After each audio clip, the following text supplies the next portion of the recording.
Petro es el nuevo presidente de Colombia. Por fin quedó atrás esa larga campaña electoral que es tal vez la que ha creado una mayor crispación de los ánimos en el país en mucho tiempo.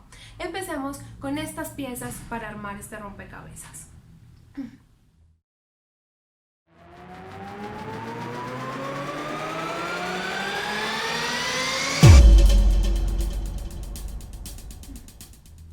El pacto histórico triunfó sin discusiones el 13 de marzo, el 29 de mayo y el 19 de junio, y el uribismo sufrió 3 estruendosas derrotas sucesivas. El fenómeno descollante de la primera vuelta fue Rodolfo Hernández, el exalcalde de Bucaramanga, que con un estilo chabacano y un monotemático discurso contra la robadera representó a esa otra parte del país inconforme. Hastiada con el uribismo, sí, pero que no simpatiza con Gustavo Petro. Hoy es un lugar común decir que la campaña dejó claro que el país quiere un cambio. Políticamente, los apoyos más importantes recibidos por Petro fueron los de los expresidentes Santos y Samper y de sus alfiles que se fueron sumando poco a poco, empezando por Roy Barreras, Benedetti y Prada, y que para la segunda vuelta terminaron todos en su campaña.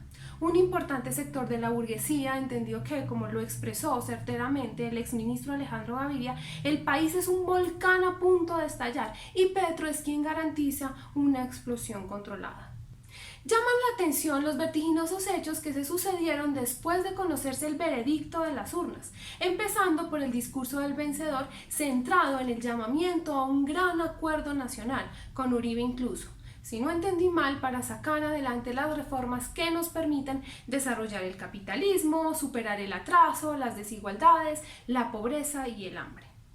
Colombia nunca deja de sorprender. La tarea aparentemente hercúlea de unir a tantos y tan encarnizados rivales de la víspera se le encomendó a un verdadero paradigma del transfugismo político, el senador Roy Barreras, quien había transitado por el galanismo, Cambio Radical, el uribismo y el partido de la U, del que se salió para unirse al pacto histórico. El encargo lo cumplió en un abrir y cerrar de ojos y en menos de una semana ya estaban en la bancada del nuevo gobierno los partidos liberal y conservador, el partido de la U y hasta el jefe natural de Cambio Radical, Vargas Lleras, en su columna del domingo en El Tiempo, da a entender que no descarta hacer parte del gran acuerdo nacional. Si a los conservadores se les ha conocido como el partido que está donde esté el presupuesto, los hechos de los últimos días muestran que todas esas colectividades disimulan cada vez menos su gula por la mermelada.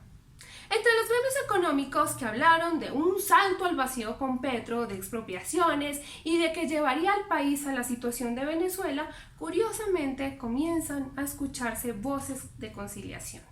Y a mí me surge, y creo que a muchos de ustedes también, una pregunta inevitable.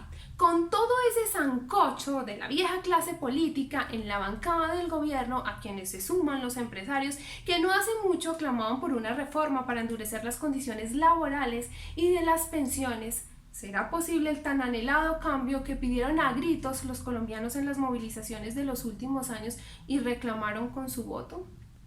En el sonajero de posibles integrantes del gabinete tampoco se percibe un rompimiento con el pasado, sino por el contrario, un reencuentro. Hoy en el mundo, todo nuevo mandatario envía un mensaje de tranquilidad a los mercados, es decir, a los linces del capital financiero con el nombramiento del ministro de Hacienda. Los nombres que suenan para el cargo son varios exministros de gobiernos anteriores. Por ejemplo, Rudolf Homs, quien ocupó ese ministerio en el mandato de César Gaviria y fue uno de los artífices, diría que el principal, de las medidas económicas de la apertura que sentaron las bases del neoliberalismo que sufre el país desde hace 30 años. Pero el que más opciones tiene es José Antonio Campo, ministro de Agricultura en ese mismo gobierno y director de Planeación Nacional y ministro de Hacienda en el de Samper, secretario ejecutivo de la CEPAL, secretario general adjunto para Asuntos Económicos y Sociales de la ONU y codirector del Banco de la República entre 2017 y 2020. Esos no son los únicos que suenan para el nuevo gabinete, que ya fueron ministros o que ocuparon altos cargos en gobiernos anteriores. Álvaro Leiva, ministro de Minas y Energía de Belisario Betancur, ya fue confirmado como nuevo canciller. Otros opcionados son Alejandro Gaviria, ministro de Salud de Juan Manuel Santos, Cecilia López, ministra de Medio Ambiente y de Agricultura y directora nacional de Planeación durante el periodo de Samper, y para el Ministerio de Defensa se rumora el nombre de Elena Ambrosio, asesora de Santos en las negociaciones de paz de La Habana. Bueno, la lista es larga, estos son apenas una muestra. La extensa entrevista concedida por Petro a la revista Cambio arroja algunas claridades sobre lo que será su mandato y deja otros muchos interrogantes. Por ejemplo, que una cosa fue lo que se dijo en la campaña y otra será cómo van a quedar las esperadas reformas que salgan de las negociaciones en el Acuerdo Nacional, dentro de las que despierta especial interés la reforma tributaria con la que busca convencer a los 4.000 más ricos del país para que paguen impuestos.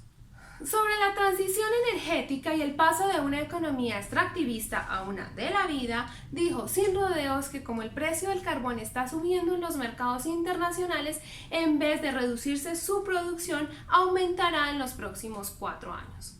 Con razón, editorialistas y comentaristas comienzan a hablar de un Petro más moderado, más razonable. Sobre el conjunto de sus propuestas de campaña, veremos cuáles serán las transformaciones que sufran con el Acuerdo Nacional.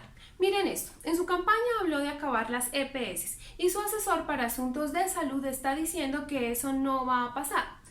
¿Cómo será que recibió una respuesta de Vargas Lleras en su columna dominical en la que dice que la propuesta de reforma del Pacto Histórico en materia de salud tiene muchas coincidencias con la que presentó Cambio Radical el año pasado y que se cayó en el Congreso? El panorama político hasta el momento deja muchas piezas sueltas, pero este canal pretende ir dando herramientas de análisis a medida que se vaya despejando el panorama y sepamos qué va a pasar en asuntos tan vitales como la deuda pública o en otras reformas como la agraria, la pensional, la laboral y de empleo, la ambiental, etc. Además, están las turbulencias de la situación internacional acrecentadas por la guerra en Ucrania, la inflación que azota el mundo, las amenazas de recesión y la disputa entre las potencias que anuncian el fin de la hegemonía norteamericana, asuntos sobre los cuales el electo mandatario hasta el momento no se ha pronunciado. Amanecerá y veremos. Por eso suscríbanse al canal y no olviden activar la campanita de notificaciones y sobre todo no olviden hacer sus comentarios para que juntos armemos este rompecabezas.